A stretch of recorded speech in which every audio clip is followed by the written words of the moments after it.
ओम नमः शिवाय गुरवे सच्चिदानंदमूर्तये निष्प्रपंचाय शांताय निरालंबाय तेजसे।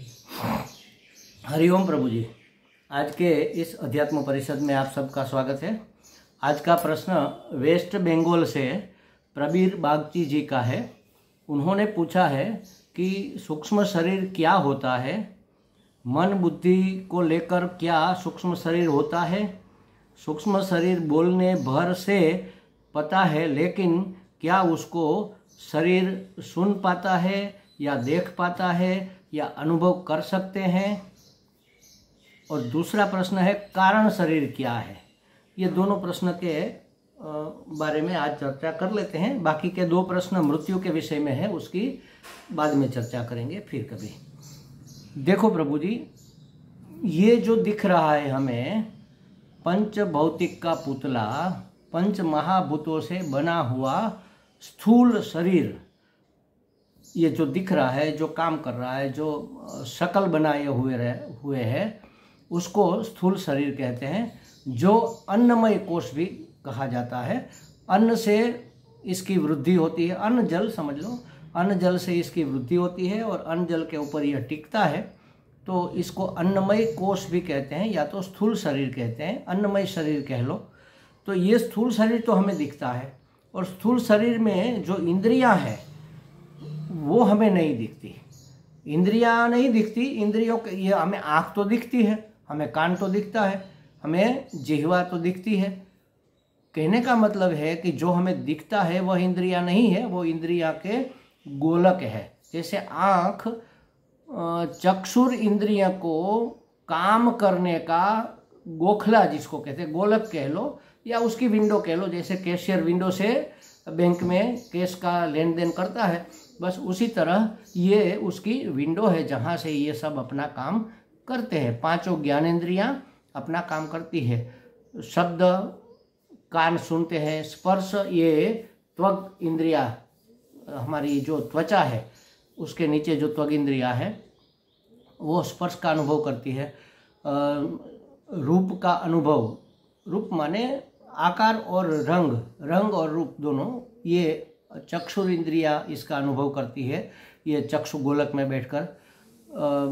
और गंध का अनुभव हमारी ये घ्राणेंद्रिया नाक के अंदर बैठकर करती है।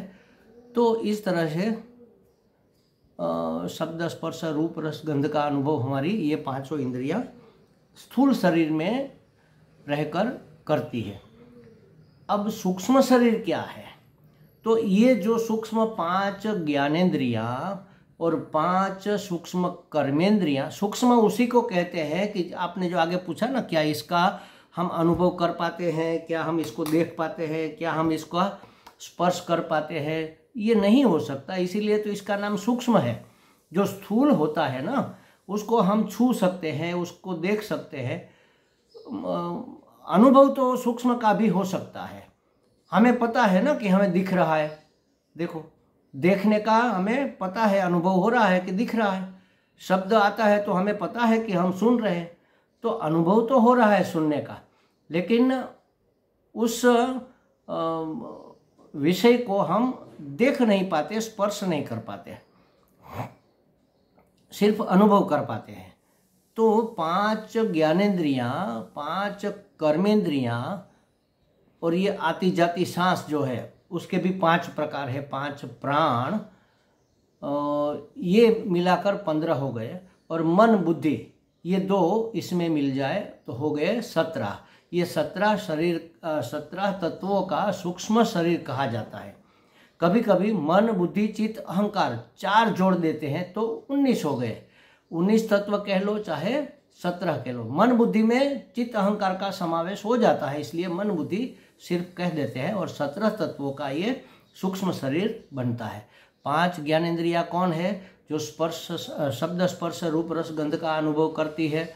तो हमारे कान, हमारी त्वचा, हमारी आँख, हमारी रसना जो स्वाद का रस का अनुभव करती है, जीवा, और हमारी घ्राणेंद्रिया, ये 5 ज्ञानेंद्रिया, 5 कर्मेंद्रिया, हाथ, पाँव, वाणी, उपस्थ और पायु माने जननेन्द्रिया और गुदाद्वार, ये 5 कर्मेंद्रिया है। 5 ज्ञानेन्द्रिया, 5 कर्मेंद्रिया और 5 प्राण, प्राण, अपान, व्यान, उदान, समान, ये 5 प्राण।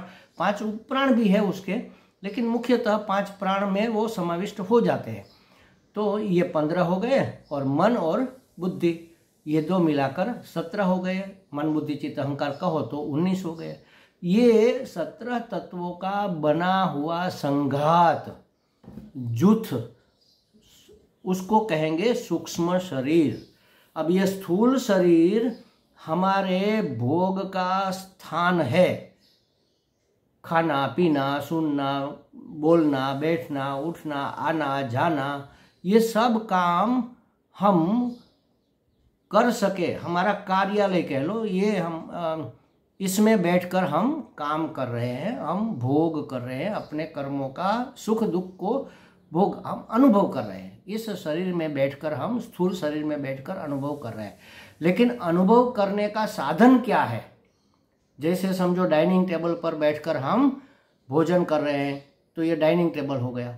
और भोजन किस चीज से कर रहे हैं? हाथ से कर रहे हैं, चम्मच कांटे से कर रहे हैं, तो उसका जो साधन होता है, थाली में लेकर कर रहे हैं, कटोरी में लेकर कर रहे हैं, तो उसका जो साधन है, ये तो स्थूल उदाहरण दिया मैंने, लेकिन ये स्थूल शरीर में बैठकर भोग करने का जो साधन है वह है हमारा सूक्ष्म शरीर। ये भोगालय है, आलय माने घर, ये भोग का घर है और वह भोग का साधन है। सुख दुख भोगने का, अनुभव करने का साधन है हमारा सूक्ष्म शरीर। अच्छा, ये स्थूल शरीर और सूक्ष्म शरीर हमें क्यों प्राप्त होते हैं? तो स्थूल और सूक्ष्म शरीर हमारी कर्म वासना के कारण प्राप्त होते हैं। कर्म वासना अज्ञान के कारण है, इसलिए मुख्य अज्ञान ही इसका कारण माना जाता है। अज्ञान के कारण हम कर्म के कर्ता बनते हैं, फल के भोक्ता बनते हैं, और इसके लिए हमने जो जो कर्म किए हैं उसका सुख और दुख रूप में भोग करने के लिए हमें यह दोनों शरीर मिलते हैं। दूसरा, हमारा ऋणानुबंध होता है किसी के साथ, उस ऋणानुबंध से मुक्त होने के लिए, उर्ऋण होने के लिए, कर्जा जो लिया है उसको चुकाने के लिए, किसकी सहायता ली है तो सहायता करने के लिए हमें यह जन्म मिलता है। और हमारा मन तो चंचल है ही, बहुत सी इच्छाएं करता रहता है, बहुत सी कामनाएं करता रहता है, और हम तो भगवान के लाडले बेटे हैं, तो हमारी इच्छाओं की, हमारी कामनाओं की पूर्ति के लिए, माने अपने कर्मों का फल भोगने के लिए, अपनी कामनाओं की पूर्ति के लिए और ऋण से उर्ऋण होने के लिए हमें यह शरीर मिलता है। और इन तीनों कारणों का जो कारण है वह है अज्ञान। तो अज्ञान को कारण शरीर कहते हैं। वह वास्तव में शरीर नहीं है, लेकिन शरीर लेने का जो कारण है, जिसके कारण हमें यह शरीर लेने पड़ते हैं, जिसके कारण हमें यह शरीर प्राप्त होते हैं, इसलिए उसको, उस अज्ञान को कारण शरीर कहा जाता है। अज्ञान कह लो, अविद्या कह लो, अबोध कह लो। तो अबोध से प्रबोध की स्थिति में जाने के लिए हमें हमारे साधु संत महात्मा गुरुजन और शास्त्र प्रेरित करते हैं, ताकि हमें बोध हो जाए। कारण शरीर मिट जाएगा तो फिर ये स्थूल और सूक्ष्म शरीर वापस प्राप्त करने का प्रसंग उपस्थित नहीं होगा।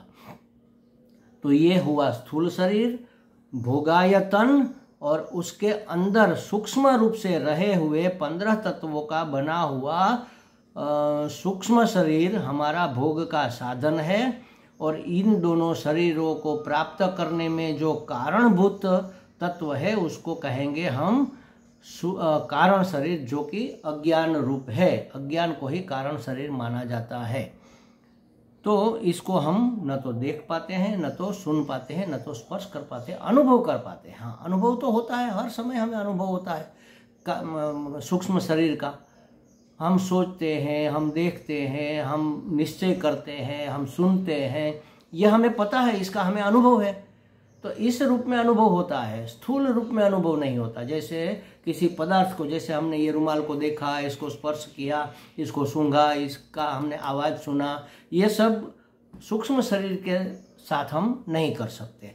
इसीलिए तो इसका नाम सूक्ष्म है। जो सूक्ष्म है वो स्थूल इंद्रियों से ग्रहण नहीं होता, स्थूल दृष्टि से ग्रहण नहीं होता, स्थूल श्रवण से सुनाई नहीं देता, स्थूल स्पर्श से छू नहीं सकते, स्थूल जिह्वा से उसको चख नहीं सकते, रसना से, स्थूल घ्राणेन्द्रिय से उसको सूंघ नहीं सकते। इसलिए तो इसका नाम सूक्ष्म शरीर है। सूक्ष्म शरीर कह लो या लिंग शरीर भी इसको कहते हैं। तो ये हमारे अनुभव का तो विषय है, लेकिन स्थूल अनुभूति का विषय नहीं है। और इन दोनों शरीरों को प्राप्त करने में जो कारणभूत है उसको कहते हैं कारण शरीर। हमें लगता है प्रबीर बागची जी को कुछ स्पष्टता हो गई होगी। उसके मृत्यु के विषय में जो 2 प्रश्न है उसकी चर्चा हम कल करेंगे। ओम पूर्णमदः पूर्णमिदं पूर्णात् पूर्णमुदच्यते पूर्णस्य पूर्णमादाय पूर्णमेवावशिष्यते। ओम शांति शांति शांति। हरि ओम। श्री गुरुभ्यो नमः। हरि ओम।